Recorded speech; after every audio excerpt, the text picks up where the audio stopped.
मान लो इसकी वैल्यू तुम्हारी n दी थी और यहाँ तुमसे पूछ लिया कि एक्स स्क्वायर प्लस 1/x² का जो मान है वो कितना होगा, तो आपने कह दिया सर n² - 2।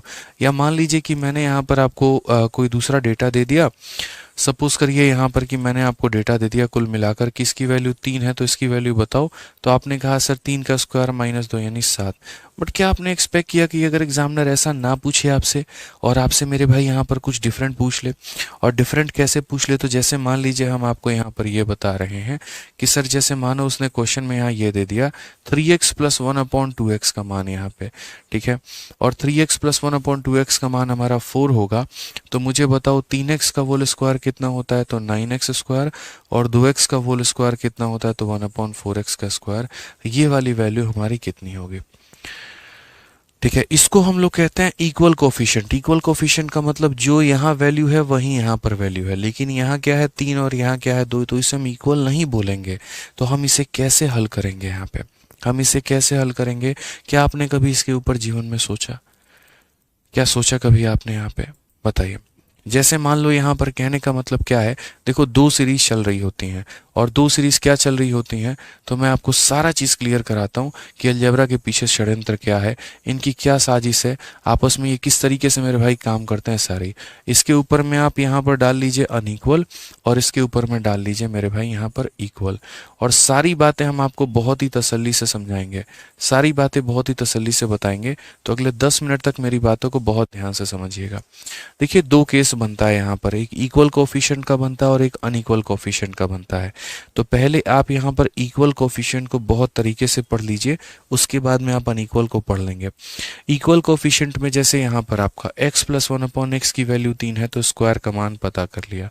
या फिर जैसे मानो यहाँ पर क्या हो गया, यहाँ पर x ना देकर यहाँ ऐसा भी हो सकता है कि आपको 2x + 1/2x दे दिया जाए और इसकी वैल्यू आपको 3 दे दिया जाए, और आपको इस संख्या का स्क्वायर यानी 4x का स्क्वायर हो गया, और आपको इस संख्या का स्क्वायर यानी 4x का स्क्वायर हो गया, और आपसे यहाँ पर इसका मान पूछा जा रहा है। तो भी आपको कोई कष्ट नहीं लेना है जीवन में, तो भी आपको कोई परेशानी मेरे भाई नहीं लेना है जीवन में। यहाँ पर जैसे आंसर आपका n² - 2 था, तो यहाँ पर भी आपका आंसर कितना होगा? n² - 2 ही होगा, यानी इसका भी उत्तर 7 ही होगा। बोलोगे सर यहाँ पर जो 2 है और 2 है, तो क्या ये परेशान नहीं करेगा? बिल्कुल भी नहीं करेगा। यहाँ पे मैं कहता हूँ 1% भी यहाँ पर ये नहीं करने वाला, इस बात को मानो, क्योंकि ये इक्वल कोफिशिएंट है, दोनों जगह पर इक्वल है। बोलोगे नहीं सर हमको तो समझ ही नहीं आया, हमको बेसिक से भी बता दो। देखो भाई हम बेसिक से बताते हैं। अगर मानो तुम्हारा ये कथा कहानी दिया गया है, तो एक बार तुम इसका होल स्क्वायर करो। किसका? तो यहाँ पर इसी का। जैसे मानो 2x + 1/2x है, यहाँ पर इस पूरी संख्या का एक तरफ होल स्क्वायर करो और यहाँ पर इसका तुम होल स्क्वायर करो। तो यहाँ पर क्या होगा? तो बोलोगे सर देखो 2x का होल स्क्वायर कितना हो जाएगा? तो 4x² हो जाएगा। यहाँ पर कितना होगा? तो 1/4x का होल स्क्वायर हो जाएगा, और उसके बाद में यहाँ पर क्या हो जाएगा? 2 × a। तो a का मान कितना है? 2x है, और b का मान कितना है? तो 1/2x है, ठीक है। और ये कितना होगा? तो 3 का स्क्वायर 9। तो क्या होता है जब इक्वल कोफिशिएंट होते हैं तो वो कट जाते हैं। तो जैसे 2x 2x है, 3x 3x है, 4x 4x है, तो वो तो कट जाएगा, उसका तो कोई रोल रहेगा ही नहीं यहाँ पे। तो सिर्फ हमारा क्या टर्म रह जाएगा? तो यहाँ पर ये 4x का स्क्वायर + 1/4x का स्क्वायर, और अल्टीमेट मेरे भाई सेम कहानी आएगी, 9 में से आपको 2 को घटाना होगा तो 7 आ जाएगा। तो यही हम आपको कह रहे थे कि जीवन में कभी परेशान मत होना।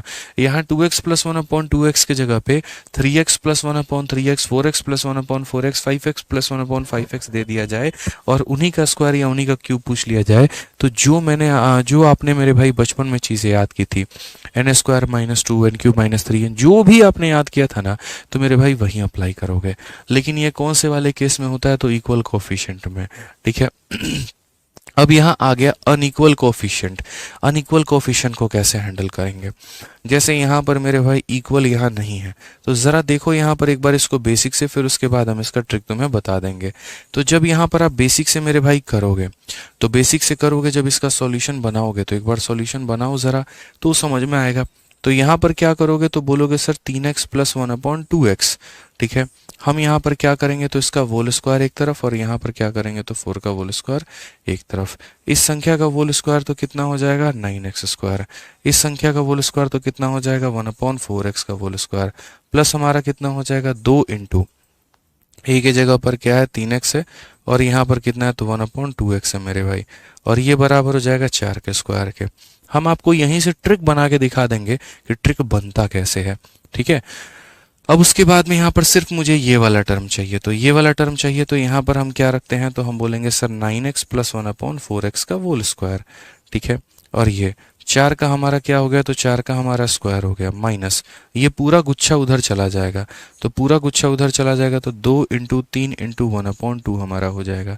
यानी अल्टीमेटली आप यहाँ पर समझेंगे तो आप यहाँ पर बोलेंगे कि सर देखो यहाँ पर भी तो पूरा का पूरा गुच्छा उधर जाता था, अगर हम यहाँ पर जैसे मानो इस लाइन को पूरा अगर ना लिखते हैं, सिर्फ इसको हम 3 का स्क्वायर और हम मेजर ऑफ डिफरेंस समझाने जा रहे हैं, तो यहाँ पर हम क्या करते हैं, तो यहाँ भी बोलते हैं कि सर जैसे 3 का स्क्वायर में से क्या कर रहे हैं, तो 2 × यहाँ पर क्या हो जाएगा, तो 2 × यहाँ पर 2x × 1/2x, तो यहाँ पर 2x × 1/2x हम करते थे, तो ये इक्वल वाला काट देता था, तो आंसर हमारा सिर्फ कितना आता था, तो आंसर हमारा आता था n² माइनस कितना आता था 2 आता था, क्योंकि बाकी AB वाला टर्म कट जाता था। असल में जो आंसर होता है वो n² - 2AB होता है, n² - 2 × a × b, a × b यानी ये होता है, और ये a से हमारा b खत्म हो जाता है, इसीलिए सिर्फ n² - 2 बच जाता है।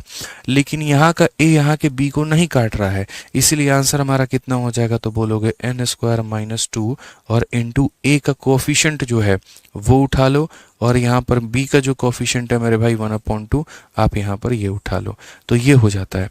यानी यहाँ पर जो है बढ़िया तरीके से हम आपको क्वेश्चन जो है अभी एक्सप्लेन करेंगे ना, 2-3 जब करवाएंगे तो बढ़िया से क्लियर हो जाएगा।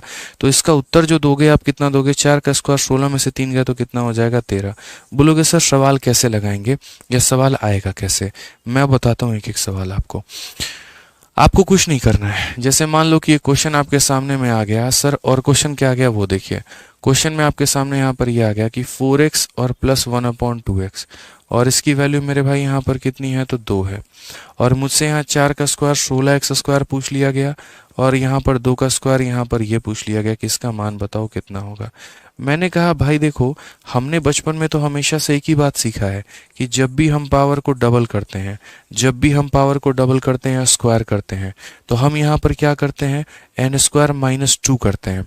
तो यहाँ पर अगर आंसर निकालना है तो क्या करेंगे, तो बोलेंगे सर ये हमारा n है तो n² तो करेंगे ही, -2 तो करेंगे ही, उसके साथ में इन दोनों के कोफिशिएंट्स को मल्टीप्लाई करेंगे, उनके साथ में यहाँ पर क्या करेंगे, इनके कोफिशिएंट्स को। जैसे यहाँ पर कोफिशिएंट कितना है, तो 4 है, और यहाँ पर कितना है, तो 1/2 है मेरे भाई, ये हम करेंगे।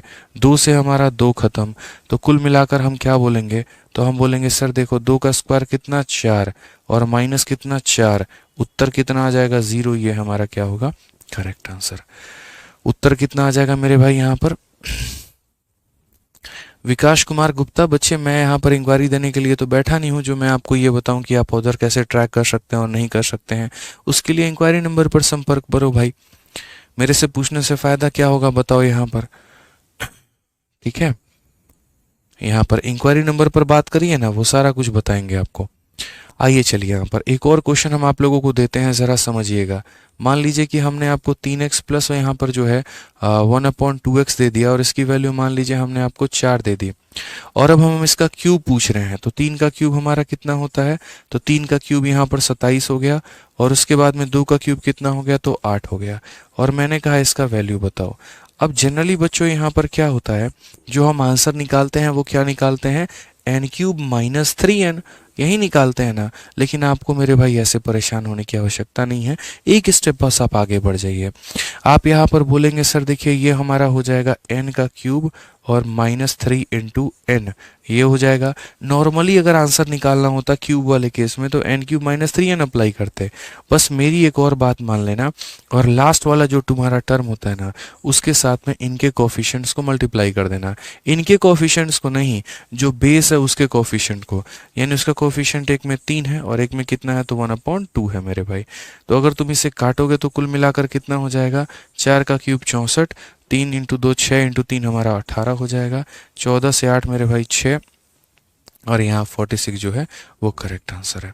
तो कितना आंसर हो जाएगा मेरे भाई यहाँ पर, तो 46 जो होगा वो हमारा बिल्कुल सही उत्तर होगा, ठीक है। कोई दिक्कत की बात यहाँ पर है, कोई परेशानी की बात यहाँ पर है तो बता दीजिए। तो मतलब सेम काम करते हैं, जैसे एन स्क्वायर माइनस टू था तो वहीं करेंगे, बस लास्ट में coefficient multiply. N cube minus three था तो सेम करेंगे, बस लास्ट में कोफिशिएंट को यहाँ पर मल्टीप्लाई करेंगे। और जब आपको दो पता चल गया, जब आपको तीन पता चल गया तो दो इंटू तीन माइनस एक करते हो, पाँच के लिए तो वैसे कर लेना, ठीक है। जैसे दो पता चल गया तो चार भी निकाल सकते हो, पिछली वाली का स्क्वायर माइनस दो। तीन पता चल गया तो छः निकाल सकते हो, पिछली वाली का स्क्वायर माइनस दो, ठीक है। तो दो मैंने आपको बता दिया, ठीक है। दो पता चल गया तो दो का स्क्वायर में से दो कम करोगे चार निकल जाएगा। तीन मैंने आपको बता दिया तो इसके स्क्वायर में से दो कम करोगे ये निकल जाएगा। पाँच के लिए क्या करना होता है, दो की वैल्यू इंटू तीन की वैल्यू माइनस एक की वैल्यू, तो आंसर आ जाता है, ठीक है। तो ध्यान रखेंगे इस छोटी सी बात का यहाँ पे। अब जैसे एक और क्वेश्चन हम आपको इसके ऊपर में देते हैं, थोड़ा प्लस माइनस का ब्रिजिंग भी घुमा देते हैं। प्लस माइनस का ब्रिजिंग कैसे, थोड़ा सा घुमाएंगे, ज़्यादा नहीं घुमाएंगे। तो यहाँ पर बोलोगे सर ये कहाँ कहाँ अप्लाई होता है, तो सारे एप्लीकेशंस इसके बता रहे हैं। जैसे 3x प्लस 1/2x का मान अगर हमने आपको 3 दिया है, ठीक है, या 3 से बदल के मान लीजिए यहाँ पर डेटा 4 दे देते हैं, तो मैं आपको सेम चीज़ माइनस में पूछ रहा हूँ कि 3x माइनस 1/2x जो होगा वो हमारा कितना होगा, मुझे यहाँ ये बता दो। सेम चीज़ को बच्चों मैंने आपको प्लस में पूछा है, यहाँ पर सेम चीज़ मैंने आपसे प्लस में पूछा और सेम चीज़ मैं किस में मांग रहा हूँ, माइनस में मांग रहा हूँ। मुझे बस उत्तर दे दीजिए, सेम चीज़ यहाँ पर दे दीजिए मुझे भाई, उत्तर कितना होगा। आप यहाँ पर क्या बोलेंगे, बोलेंगे सर आप यहाँ पर याद करो कैसे आप माइनस को निकालते हो, याद करो सर माइनस को कैसे निकालते हो। मैंने कहा यार माइनस को निकालने के लिए हम यहाँ पर क्या करते हैं, तो हम यहाँ पर एन स्क्वायर माइनस फोर करते हैं। तो बस यहाँ पर इस बात को ध्यान रखना, एन स्क्वायर माइनस फोर करते हो ना तो वो चीज़ करो यहाँ पे, ठीक है। एन का मतलब यहाँ पर चार का स्क्वायर और माइनस कितना हो जाएगा फोर, लेकिन इस फोर के साथ में इनके कोफिशिएंट्स को मल्टीप्लाई करो। जैसे इसका तीन है और इसका यहाँ पर 1/2 है, ये मल्टीप्लाई करो आप यहाँ, दो से काटोगे दो बार में, ठीक है। तो चार का स्क्वायर हमारा कितना हो जाएगा, तो 16 और माइनस का 6 यानी हो जाएगा हमारा रूट अंडर कितना हो जाएगा, रूट अंडर 10 हो जाएगा।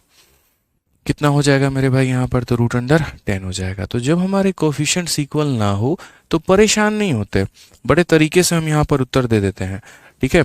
आज ये एक और सवाल यहाँ पर देख लीजिए, जल्दी से एक और सवाल फटाफट हम लोग कर लेते हैं। आइए, 4x प्लस 1 यहाँ पर मान लीजिए 2x का मान हमने दिया है और हमने कितना दिया है, तो यहाँ 5 दिया है और हम आपसे कह रहे हैं मुझे 4x माइनस 1/2x का मान बता दीजिए, किसका मान मेरा कितना है, जल्दी से। सर आपने तो धुआं धुआं कर दिया। अरे बहुत धुआं धुआं होगा अलजेब्रा अभी, टेंशन मत लो, यहाँ पे बहुत धुआं धुआं होगा अभी।